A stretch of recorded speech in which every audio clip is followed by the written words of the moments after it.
exposición que, bueno, a la vez me honra y me desafía. Bueno, a las autoridades que estén aquí presentes, a los presentes en la sala, a los que están escuchando o viendo en las pantallas y a los hablantes de esta lengua nuestra. Hay una grieta en todo. Así es como entra la luz, dice Leonard Cohen. Y entonces es ahí en las fisuras donde quisiera mirar. No fue sencillo para mí aceptar la invitación a cerrar este congreso por las disidencias diversas que con él tiene, por razones también diversas, la comunidad a la que pertenezco y por mis propias disidencias. Pero me tranquilizan dos cuestiones. La primera es que antes de aceptar hice saber mi posición a Luis y la invitación se sostuvo con un espíritu democrático y una amplitud que mucho agradezco. La otra es que estoy aquí como escritora y el lugar de quien escribe es, en lo que respecta a la lengua, un lugar de desobediencia, de disenso. En nombre de ambas cosas digo estas palabras. La primera cuestión tiene que ver con el nombre mismo del Congreso, llamado aquí Congreso de la Lengua Española, porque para nosotros, para nuestro sistema educativo, la academia, la alta cultura y la cultura popular, esta lengua en la que aquí hablo siempre ha sido la lengua castellana.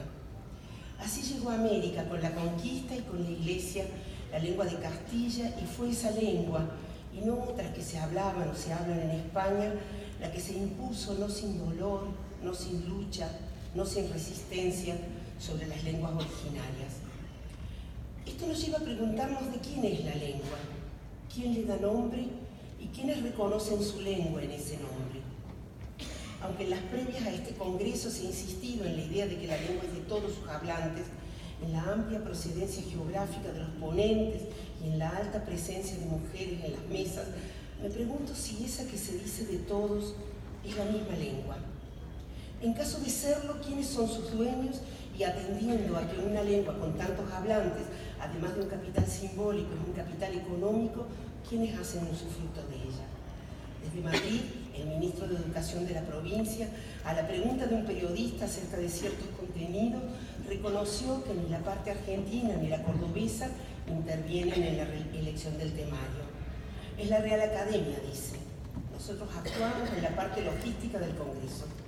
A su vez, el director de la Real Academia remarcó la importancia de estos congresos con la frase: durante unos días se tratará de ponerle voz española a los asuntos que nos ocupan a todos. Tal vez sin tener dimensión de lo que la frase voz española significa aquí entre nosotros.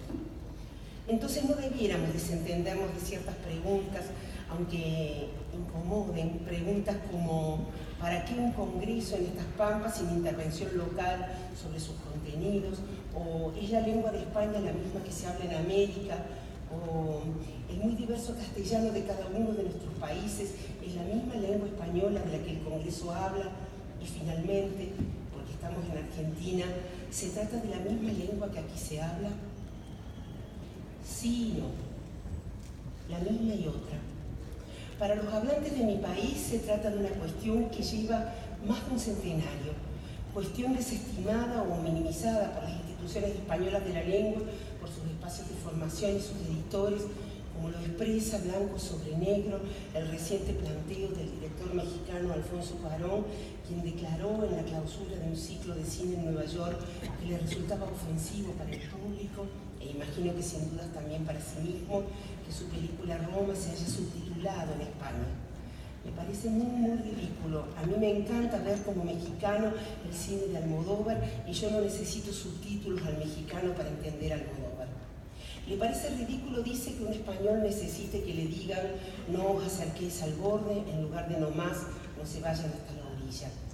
Entiendo muy bien lo que dice Cuarón. Me ha pasado que una editora española haya pretendido cambiar durazneros por melocotoneros con la extraña fundamentación de que en España nadie entendería la palabra duraznero. Pero sucede que melocotonero es una palabra tan artificial para un argentino que nunca jamás podría usarla. En fin, cierta pretensión de uniformidad, la homogenización que destruye lo singular o lo invisibiliza, el modo en que se ilumina la propia lengua ver cómo toma caminos diversos, todo eso borrado, dice la cordobesa Eugenia Almeida, porque el castellano de esta América es un conjunto de variables mestizadas por pueblos originarios, aportes árabes, africanos, europeos y asiáticos, que esclavizados, sometidos, aceptados o bienvenidos, impregnaron nuestros modos de decir y de pensar. Hablaba el ruso en 15 lenguas, dice en algún lugar Julia Castellón. La segunda cuestión aparece cuando reparamos en que esto no es recíproco. Casi 600 millones de personas de 22 naciones hablamos la misma lengua. ¿Son soberanas lingüísticamente esas naciones? Y si es así, ¿por qué sus modos de decir necesitan ser traducidos a un decir mejor, a un bien decir? En la Declaración Universal de los Derechos Lingüísticos, firmada en Barcelona en 1996, se expresa que los hablantes pueden usar la lengua según las necesidades de cada lugar de origen, garantizando así los principios de una paz lingüística mundial justa y equitativa, factor decisivo de la coexistencia social y cultural. Más del 90% de los hablantes de lengua española habita en países de América y menos del 10% en España. Sin embargo, las variedades idiomáticas americanas no tienen tantas posibilidades de ser reconocidas por la academia y cuando lo son pasan por formas folclóricas, americanismos. Por su parte, en el Diccionario Panhispánico de Dudas, alrededor de un 70% de lo que se considera malos usos de la lengua es de origen latinoamericano, lo cual tiene que ver no solo con la idea de purismo y la pretensión de uniformidad, sino sobre todo con la convicción de que el bien decir se decide fuera de nosotros. Se trata de las políticas de control del idioma, de la tensión entre las hablas de una comunidad y las normas que esa comunidad dicta o acepta y de la lucha entre transformación y preservación. La advertencia gramatical no me limita, sino que me recuerda que yo estoy en la lengua y me da movilidad dentro de ella. Me recuerda que la lengua es mía y que no es solo mía. Me recuerda que el vínculo es el vehículo compartido. El interés por la gramática trasunta el interés por la conservación del espacio público, dice la colombiana Carolina Sanín. Sin leyes, ¿seríamos más libres? Necesitamos instituciones reguladoras, pero necesitamos también que esas instituciones nos representen de una manera más justa, porque una lengua, que por cierto es mucho más que sus reglas, vive en las bocas de sus hablantes, y es asombrosa la velocidad con que lo vivo deviene en frase hecha, en palabra muerta, en cliché. Un idioma es una entidad en permanente movimiento, una inmensidad, un río. En su adentro caben muchas lenguas, como caben muchos pueblos. Argentina, para dar el ejemplo que más a mano tengo, no se hizo solo con descendientes de hispanohablantes, es un país que mezcló la población originaria con la invasora y recibió aluviones migratorios de italianos, gallegos, árabes, aymaras, vascos, polacos, guaraníes, armenios, coreanos, alemanes. Se trata de un país que nunca vivió el purismo idiomático, la necesidad de conservar la casticidad, palabra por otra parte tan cercana a la castidad. En fin, que somos impuros o mestizos, muchas veces mestizos étnicos y siempre mestizos culturales, que es impura nuestra lengua y esa impureza es nuestra riqueza. Dice el colombiano Fernando Vallejo que preguntarse quién habla bien es una tontería, porque el castellano se habla como se puede en todos los ámbitos del idioma, un idioma de 22 países, entre los cuales contamos España. En fin, que para riqueza de hablantes, escribientes y lectores, y para riqueza de nuestras literaturas peninsulares, latinoamericanos y ecuatoguineanos, debiéramos cuidarnos mucho de una lengua que se someta a la lengua oficial, una escritura que ponga en retirada a cada modalidad de la lengua en particular, cuidarnos de no confundir la lengua viva con los cementerios de la lengua, acoger, dice también Fernando Vallejo, el idioma de la vida, que es el local. Hasta acá, un poco distraídos, podríamos pensar que se trata de diferencias de habla, de lo singular que se aleja de ciertas normas, de ciertos corrales, cierta legislación que va y viene desde una región a otra, pero por cierto que no se trata de un camino de ida y vuelta entre modos diversos de usar la lengua, sino de una corriente que va o pretende ir desde desde la antigua metrópoli hacia sus dominios de antaño y nunca de modo inverso. Esa corriente de poder lingüístico unidireccional viene a nuestros países con las formas de decir y escribir que España considera correctas, sin comprender que a muchas expresiones del castellano de España las comprendemos nosotros poniendo a prueba nuestros oídos, porque la música y el habla y el gusto no son los mismos para todos, y porque, parafraseando el relato cristiano, hay ovejas que son de este corral y otras que son de otro corral, pero de todas es el universo de la lengua.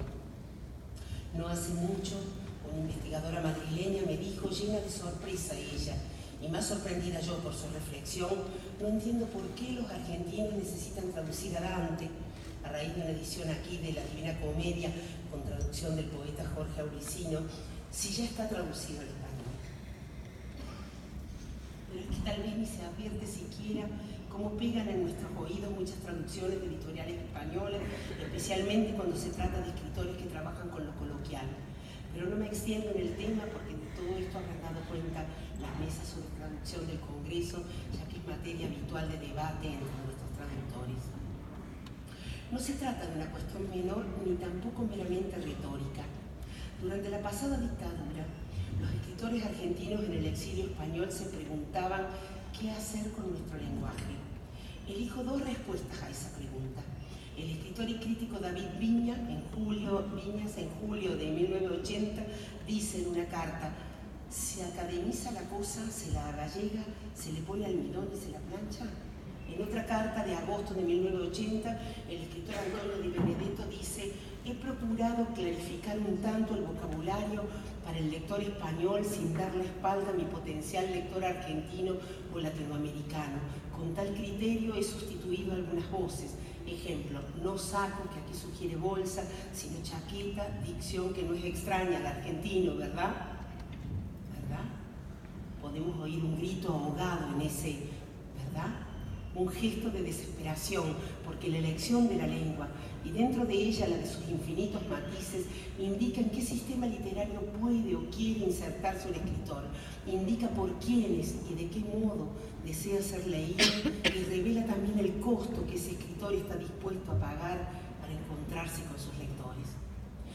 Cuando comencé a publicar y se abrió tímidamente alguna posibilidad de editar mis libros fuera de Argentina, la lengua, esa materia con la que trabaja un escritor, comenzó a presentarse como un obstáculo. No es el libro, no es la historia, es el lenguaje tan argentino, se me dijo en muchas ocasiones. En 1876, Juan María Gutiérrez, preocupado por el lenguaje rioplatense, como Esteban Echeverría y Juan Bautista Alberdi, sus colegas de la Asociación de Mayo, rechazó públicamente la propuesta de integrar la Real Academia Española, lo que provocó una serie de cartas con un periodista español que también polemizó acerca de ello con Sarmiento. La cuestión de si hablar castellano o una de las lenguas originarias del territorio que ocupa nuestro país, y en el caso de hablar castellano, qué castellano hablar y escribir, en fin, la pregunta acerca de si era conveniente seguir a pie juntillas a la Academia Real del país del cual estábamos independizándonos, o si debíamos dejar que la lengua, aún siendo la misma y otra, por cierto, se independizara a su vez y corriera a su aire, aceptando nosotros, sus hablantes, las transformaciones que le íbamos dando, se discutió aquí en la segunda mitad del siglo XIX. Una discusión que nuestros prohombres dieron por saldada hace ya más de 150 años. Esa cuestión, que en nuestras carreras de letras se estudia como la polémica acerca de la lengua, polémica que es por supuesto lingüística y estética, pero por sobre todo fuertemente política, se dirimió en el marco del movimiento estético político romántico y la llevaron adelante Gutiérrez, Echeverría, Sarmiento y Alberdi, los cuatro grandes escritores románticos argentinos, a la vez cuatro políticos centrales, lo que es decir, los fundadores de nuestra literatura y de la nación. De todo ello emergió la convicción de que ese castellano que se hablaba no necesitaba sujetarse a los dictámenes de su casa central, de modo que ser un hablante o un escritor argentino es también ser un usuario de la lengua desobediente ante la demanda de casticidad. La tercera cuestión aparece cuando reparamos en la lengua como un capital no solo simbólico, cuando comprendemos su faz económica y entonces nos preguntamos quién usufructúa los dividendos que da esta lengua en el mundo. El gobernador de la provincia dice: sabemos que es un recurso natural inmenso, un bien renovable que se multiplica con el uso, que gana valor cada día y hoy es deseable inclusive para los nacidos y criados en otras lenguas, lo cual coloca en primer plano este aspecto de la lengua como capital económico. A la hora de certificar internacionalmente los cursos de aprendizaje como lengua extranjera, las jornadas internacionales para profesores de español, como suelen llamarse, quién certifica, quién obtiene los dividendos de esas acciones, se distribuyen esos dividendos entre los diversos países en que se habla castellano o se trata de un recurso que le pertenece mayoritariamente a instituciones españolas. Todas las relaciones humanas están mediadas por la política, atravesadas por diferencias de poder, y ese poder se materializa en el lenguaje que, citando a Bakhtin, es producto de la actividad humana colectiva y refleja en todos sus elementos tanto la organización económica como sociopolítica de la sociedad que lo ha generado. La búsqueda de uniformidad, el paso de un rasero que aplane las particularidades de nuestros castellanos, va en consonancia con la persecución de un mayor rendimiento económico, con que libros, películas y series, publicaciones en papel o digitales, cursos de enseñanza y literatura destinada a niños y jóvenes sirvan para la mayor cantidad posible de usuarios. Por eso, la persistente búsqueda de un castellano a la española o un latinoamericano neutro que permita a esos productos circular en todo el continente, viajando más y mejor, penetrando de modo más rápido, sin que importe que eso sea a costa de nuestras singularidades y vaya, como de hecho va, contra la riqueza del idioma.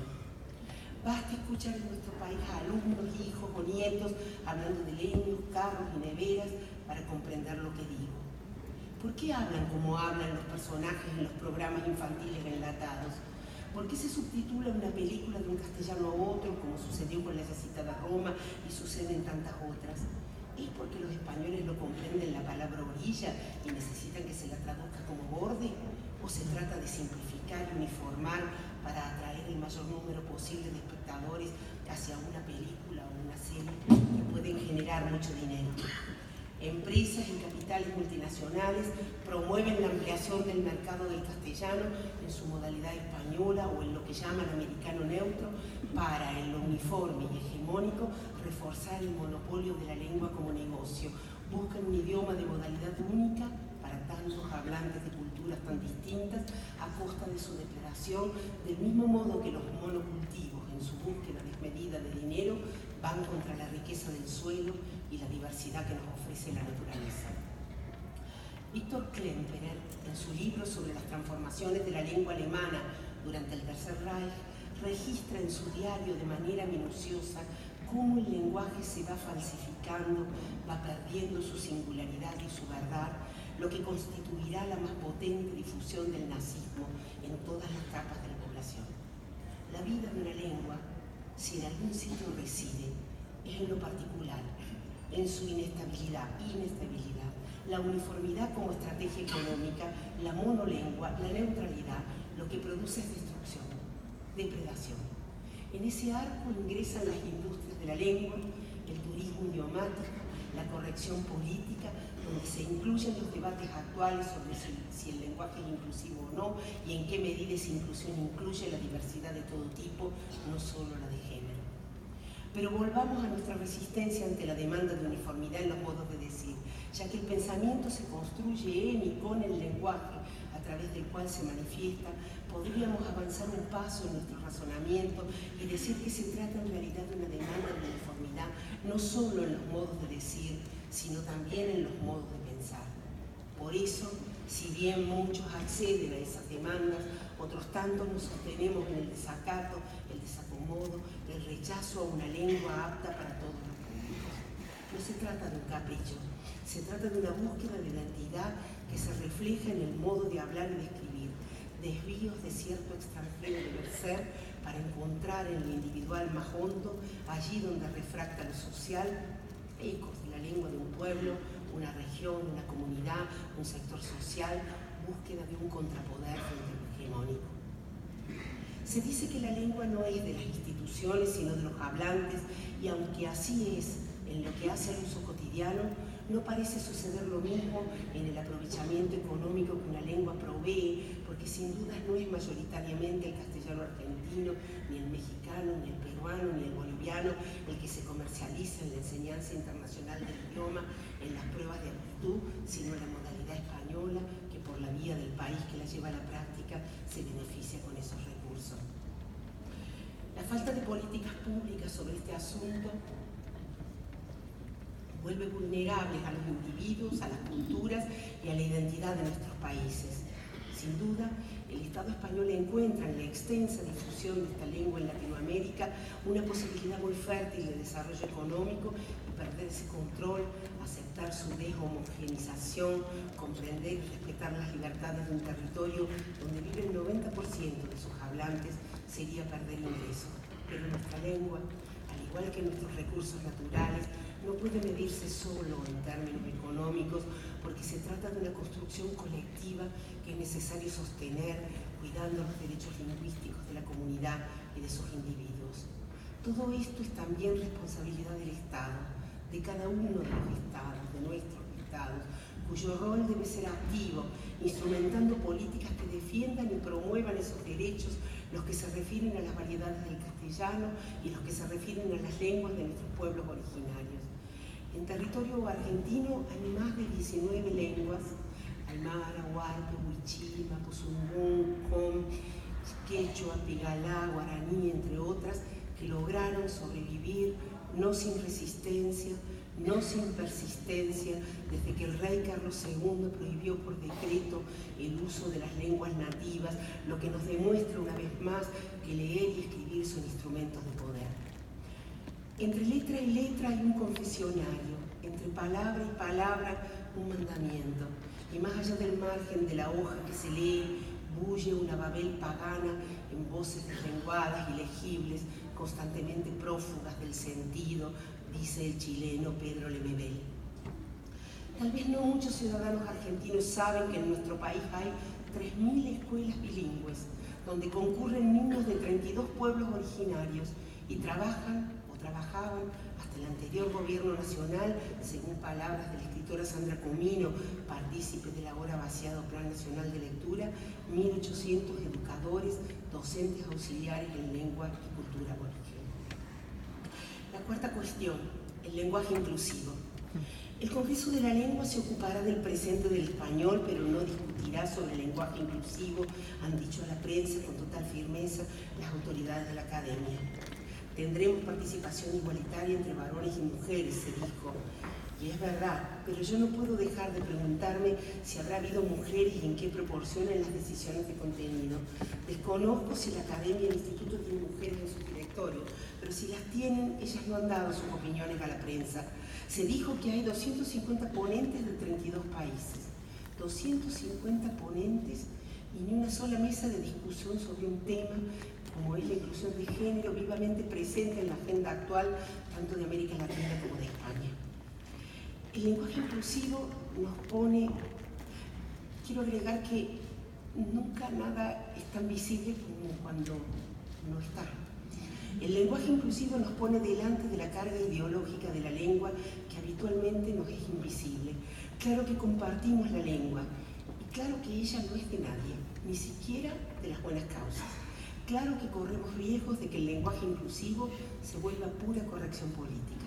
Claro que no sabemos qué pasará con la literatura, ni si es posible escribir el lenguaje inclusivo de un modo lo suficientemente cargado de ambigüedad como para conservar la función poética del lenguaje, de un modo que además de hacernos pensar, nos conmueva, nos emocione, nos complejice. Claro que no sabemos, y menos puedo saber yo, qué sucederá en el largo plazo, si ese lenguaje que viene a irrumpir se estabilizará en la lengua y en tal caso de qué modo, si ingresará y de qué manera a nuestras literaturas. Pero sabemos de su uso y expansión en ciertos sectores sociales, especialmente urbanos y en jóvenes de cualquier género, y vemos cómo impregna y permea los usos públicos, periodísticos y políticos, y entonces resulta asombroso que no se haya incluido siquiera una mesa de discusión sobre algo que está moviendo los cimientos de nuestras sociedades. En la lengua se libran batallas, se disputan sentidos, se consolida lo ganado y los nuevos modos de nombrar, estos que aparecen con tanta virulencia, vuelven visibles los patrones de comportamiento social. Palabras o expresiones que llegan para decir algo nuevo o para decir de otro modo algo viejo, porque el lenguaje no es neutro, refleja la sociedad de la que formamos parte y se defiende marcando, haciendo evidente que los valores de unos, rasgos de clase o geográficos, de género o de edad, no son los valores de todos. Algo que no existía comienza a ser nombrado. Algo que ya existía quiere nombrarse de otro modo. Verdadera revolución de la que no conocemos sus alcances, ni hasta dónde irá, ni si abarcará un día a la mayor parte de la sociedad, a sus diversas regiones, a las formas menos urbanas de nuestra lengua y a todos sus sectores sociales. No podemos prever su punto de llegada, pero sí sabemos que está entre nosotros de un modo tal que no podemos obviarlo. Lo que queda claro, lo insoslayable, es que se trata de una cuestión política, de que la lengua responde a la sociedad en la que vive, al momento histórico que transitan sus hablantes, porque como dice también Víctor Klemperer, el espíritu de una época se define por su lengua. El asunto entonces es cómo se las ingeniará la lengua para conservar un territorio común entre sus hablantes, para seguir siendo en su diversidad, sus diferencias y su riqueza, un lugar de reunión, para usar el nombre de un libro y de un poema de nuestro Alejandro Nicotra. La lengua es mía, pero no solo mía. Entonces cada uno de nosotros es dueño de la lengua siempre que tenga la conciencia suficiente como para advertir su componente social.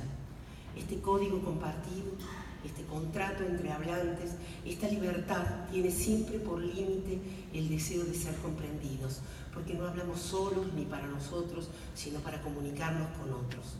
Ante esa complejidad solo caben la diversidad y la flexibilidad. Por otra parte, la lengua nos da todo el tiempo muestras de saber transformarse sin destruirse. Y finalmente, sacudir el lenguaje es, en palabras de Althusser, una forma, entre otras, de práctica política. Otra cuestión, el castellano como lengua de las ciencias y del conocimiento. El posicionamiento del castellano como lengua científica y filosófica nos lleva a la disputa ante el inglés como lengua dominante, a entrar en diálogo y tensión con otras lenguas y contra la imposición de una lengua única para el universo científico. En fin, que el mismo razonamiento sostenido en defensa de las variables americanas del castellano ante su variante oficial se aplicaría en este campo de disputa en el que nuestro idioma está en condición de minoría con respecto a la lengua oficial de las ciencias, el inglés como lengua única.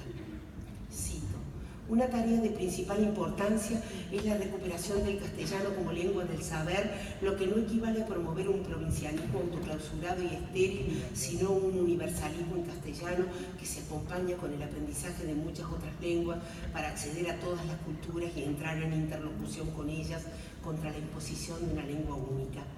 El desarrollo del castellano como lengua del saber, del pensamiento y del conocimiento académico postularía un internacionalismo de otro orden, babélico y no monolingüe, y requeriría un cambio radical en nuestra cultura de autoevaluación universitaria y científica. Fin de cita, dice el cordobés Diego Tatián, y el argentino-mexicano Enrique Dussel, en su libro Filosofías del Sur, pregona que las diversas tradiciones se dispongan para un auténtico y simétrico diálogo, gracias al cual cada una aprendería muchos aspectos desconocidos, más desarrollados por otras tradiciones. Se trataría de un mutuo enriquecimiento, dice, que exige situarse éticamente reconociendo a todas las comunidades con iguales derechos de argumentación, superando los centrismos hoy vigentes que llevan a la infecundidad y frecuentemente a la destrucción de descubrimientos de otras tradiciones. La amenaza de una lengua de comunicación única es muy real. Contra esa amenaza es necesario que cada uno hable su lengua y más de una lengua, dice Bárbara Cassin.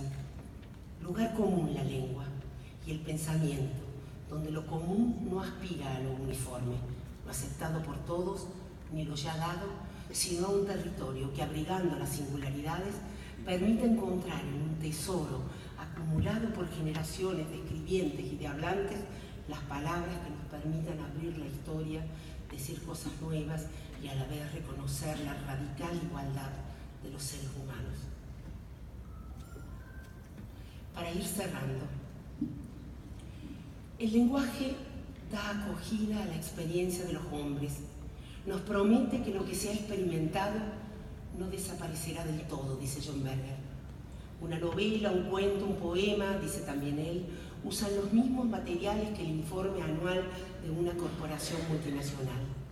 El hecho de que estén hechos con casi las mismas palabras y similar sintaxis no significa más que el hecho de que un faro y la celda de una prisión puedan construirse con piedras de la misma cantera unidas con el mismo cemento. En fin, que casi todo depende del modo en que se articulan las palabras, el modo en el que cada uno de nosotros se vincula con el lenguaje como lugar de reunión, en el convencimiento de que él es, además de instrumento práctico, vehículo de expresión de la subjetividad de un individuo y de una sociedad, tesoro fecundado por múltiples desvíos e innovaciones, sostenido por generaciones de hablantes y escribientes como motor de creación, factor de mutación, de transformación, para dar testimonio de lo vivido e imaginado, de la ligazón con lo sagrado, la celebración de lo acontecido y el lamento por lo perdido. En fin, para construir memoria e historia. Entre lo personal y lo político, lo privado y lo público, lo individual y lo colectivo, crece esta lengua nuestra, para que su energía no se pierda, para que eso que habita en ella y es fácilmente corrompible no pierda su música, nervio o alma, la diversidad puesta a vivir en nuestras bocas. Ella se distancia de lo oficial, de lo abstracto, lo general, lo convencional, en busca de lo sepultado bajo capas de artificios, condicionamientos y convenciones, porque cuando por mentirosa, farragosa, fangosa o inexacta, por excesiva, hinchada, henchida o snob, por grandilocuente, críptica o burda, se corrompe la relación entre las palabras y las cosas, todo el delicadísimo equilibrio, todo el misterioso artefacto se desploma. La homogenización a través de una lengua, la búsqueda de una lengua de nadie, producto del capitalismo, dice Bárbara Cassin, y nos advierte sobre la amenaza de un lenguaje único para la comunicación. Necesitamos diversidad en las lenguas, como parte de la diversidad de los ciudadanos. Cada palabra es el resultado de una historia y de una serie de representaciones, pero solo adquiere su significado que designa una cosa y no otra en su diferencia con otras palabras de la misma lengua. Cada lengua tiene su forma de inventar, de inventariar, de describir, de concebir, de comprender. Una lengua es una energía y se inventa todo el tiempo. Sabemos que las leyes son necesarias para sistematizar la lengua y enseñarla a las siguientes generaciones. Y sabemos también que una lengua está en permanente movimiento y que de no ser por esos movimientos, desvíos, disidencias y transformaciones, estaríamos hablando de lenguas romances o latín vulgar. De hecho, el castellano comenzó desobedeciendo, como lo muestran las glosas emilianenses, esas anotaciones al margen en un códice escrito en latín que en el siglo X o XI algún monje hizo para aclarar algún pasaje. Anotaciones en un modo de decir en el que ya hablaba el pueblo, pero que todavía no había pasado a su forma escrita. En fin, que en una lengua cabe un mundo y en ese mundo caben los disensos y las luchas. Digo esto sabiendo del lugar en el que estoy, deseando profundamente que unos y otros de aquí o de allá podamos volvernos más y más conscientes de que la uniformidad no es el camino para que la lengua que compartimos se mantenga viva. Pienso entonces en congresos de la lengua donde el país receptor intervenga activamente en los contenidos, en un congreso que revise su nombre, un congreso donde se discutan los beneficios económicos de la enseñanza de castellano en el mundo y donde no se vuelva costumbre traducir en un país el castellano de otro país, porque si hay riqueza en esta lengua nuestra, esa riqueza no está en la rigidez, sino en la posibilidad de aceptar la potencia de lo diverso y de lo múltiple, la riqueza del permanente movimiento, como sin ir más lejos han hecho los hablantes de lengua inglesa, donde la estandarización proviene de la literatura, los medios y el uso en sus distintos modos de hablarlo y escribirlo. Necesitamos oírnos en nuestras semejanzas y nuestras diferencias.